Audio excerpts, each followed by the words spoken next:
రాజశేఖర్ రెడ్డి. నేను ఒక మాట చెప్తా ఇంటరా.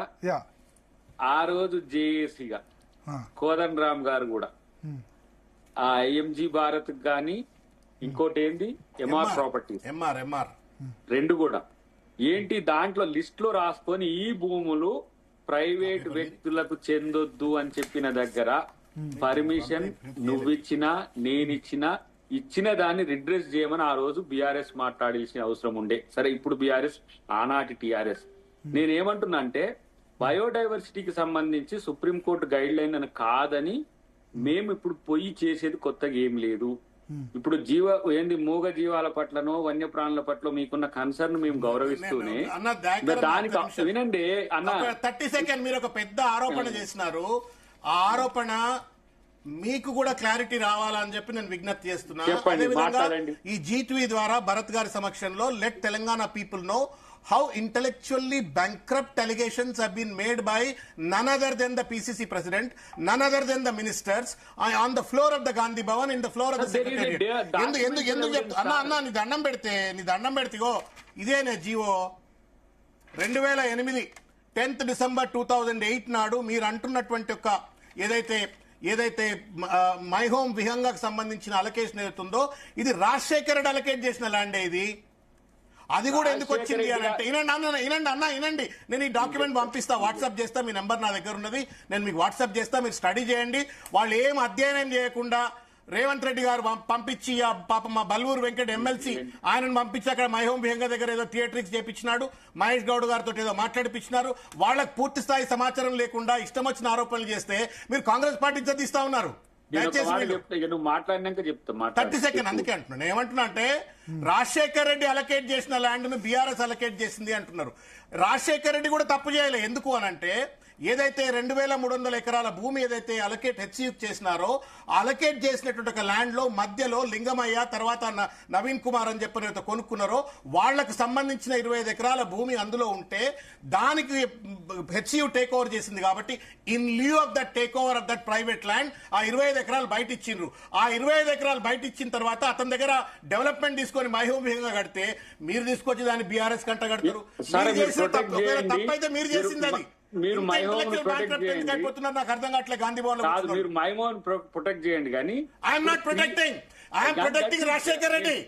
రాజశేఖర్ రెడ్డి ప్రొటెక్ట్ చేస్తలేదు, రాజశేఖర్ రెడ్డి ప్రొటెక్ట్ చేస్తున్నా, మీ కాంగ్రెస్ పార్టీని ప్రొటెక్ట్ చేస్తున్నా. నేను రాజశేఖర్ రెడ్డి గారు ఇచ్చిన దయాకర్ ఇచ్చిన కూలగొట్టు మరి ఇప్పుడు మరి నేను కూలగొట్టరే. ఇప్పుడు మై హోమ్ దగ్గర పోయి బుల్డోజర్ తీసుకోవడం ఎట్లయితే చెట్ల కూలగొడతాను జేసీబీలు పోయినాయి కదా, కూలగొడతాం పారి. అసలు విషయం పక్కకు పోతుంది. ఆగండి. ఇప్పుడు 397 ఎకర్స్ 397 అదే చెప్పారు మీ ప్రభుత్వ ఆయనలో జరగలేదు, బీఆర్ఎస్ ప్రభుత్వ ఆయనలో జరిగిందని చెప్పారు. అది ప్రైవేట్ వ్యక్తులు తీసుకుంది కూడా. దయాకర్ గారు చేసినప్పుడు వినాలి. ఆ రోజు ఎందుకు వచ్చిందో మీకు తెలియదా? తెలంగాణ భూములు అక్రమంగా ఎవరైనా మీరు అలొకేట్ చేస్తే రేపు వచ్చినాక గుంజుకుంటామనే స్టేట్మెంట్ మర్చిపోయినరా శ్రవణ్ గారు? మీరు గుంజుకున్నారా? రామేశ్వర్ రావు గారి నుంచి 2008 అలొకేట్ చేసింది మీది మీకే బౌన్స్ బ్యాక్ అవుతుంది. చూడండి, వినండి. ప్రైవేట్ ల్యాండ్ అండి అది. నేనేమంటున్నాను,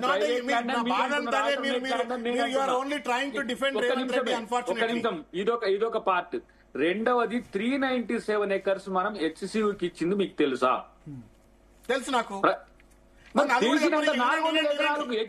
ఎట్లా అంటున్నారు? ఒక్క నిమిషం వినండి. ఆ ల్యాండ్ హెచ్సిది కాదంటారు. దాని సమాధానం చెప్పనియండి. ఫస్ట్ ఆఫ్ ఆల్ 2300 ఎకరాలు హెచ్సి కేటాయించింది ఒప్పుకుంటారా? ఎవరిచ్చింది అది? రేవంత్ ఎవరన్నా ఇవ్వనియండి సార్. కేంద్ర ప్రభుత్వం. ఇంకో గమ్మత్ ఏం చెప్పనా, ఇందిరాగాంధీ దాన్ని అలొకేట్ చేసిన సెంట్రల్ మేమే కదా. You have to allow me to complete. 2300 ఎకరాలు భూమిని కేటాయిస్తూ హైదరాబాద్ సెంట్రల్ యూనివర్సిటీ శ్రీమతి ఇందిరాగాంధీ గారి యొక్క మానస పుత్రిక. ఇవాళ దుర్మార్గం ఏంటంటే శ్రీమతి ఇందిరాగాంధీ గారి యొక్క ఆలోచనను, ఆమెకున్న విజన్ను, విజ్డమ్ను ఇవాళ రేవంత్ రెడ్డి గారు ఒక రియల్ ఎస్టేట్ ప్రాజెక్ట్ కోసం విధ్వంసం చేస్తా ఉన్నారు. నెంబర్ 1. కనీసం ఇందిరాగాంధీ గారు 2300 ఎకరాలు కేటాయించిందని ఒప్పుకుంటారా? ఫస్ట్ విధానం చెప్పమని చెప్పండి. ఒకటి. రెండవది ఏంటి అంటే చంద్రబాబు నాయుడు గారు వ్యాపార మనస్తత్వం కలిగినటువంటి ఒక నాయకుడు. ఆయన ఏదో ఐఎంజీ భారత I don't want get in to the merits of that project. ఆయన దాన్ని ఫోర్సిబుల్ గా అప్పుడున్న వైస్ ఛాన్సలర్ బెదిరించిండ్రా అదిరిచ్చిండ్రా, మొత్తానికి ఏలినేట్ చేయండి, 530 acres నాకు ఏలినేట్ చేయండి, చేసినట్టయితే నేను మీకు ఇంటర్న్ 400 acres ఇస్తా అన్నారు. ఎప్పుడూ ఆ 400 acres ఇయ్యలే. వీరన్న 397 acres ఏదైతుందో ఆ 397 acres లో కూడా ఇవాళ Tata institute of fundamental research, తర్వాత some institute of animal biotechnology అని చెప్పని, ఆ రెండింటికి ఏదో దగ్గర 290 ఎకరాలు 300 ఎకరాలు ఇచ్చిండ్రు. వాళ్ళు ఇస్తా అన్నటువంటి ఒక తీసుకున్నది కొంత, ఇస్తా అన్నది కూడా డైరెక్ట్ యూనివర్సిటీకి ఇవ్వలే. వాళ్ళు మళ్ళా in lieu of that we are constructing some other education institutions అని చెప్పని టీఐఎఫ్ఆర్ కు ఇంకా వాళ్ళకి ఇచ్చినారు, యూనివర్సిటీకి హ్యాండ్ ఓవర్ చేయలేదు. యూనివర్సిటీ తప్పిదం ఒకటేంటి అంటే ఇట్లా భూబకాసురులు వస్తారని వాళ్ళు కూడా అనుకోలే. వాళ్ళు ల్యాండ్ కేటాయించిన తర్వాత ప్రభుత్వం ఇచ్చిన భూమి కాబట్టి ప్రభుత్వం మిగిలిపోతుందేమో అని చెప్పని అనుకున్నారు. వాళ్ళు మిటేట్ చేసుకోలేదు. ఈ భూమి యూనివర్సిటీ భూమి అని విద్యార్థులు ప్రతిపక్షాలు అంటున్నాయి. కాదు ఇది ప్రభుత్వం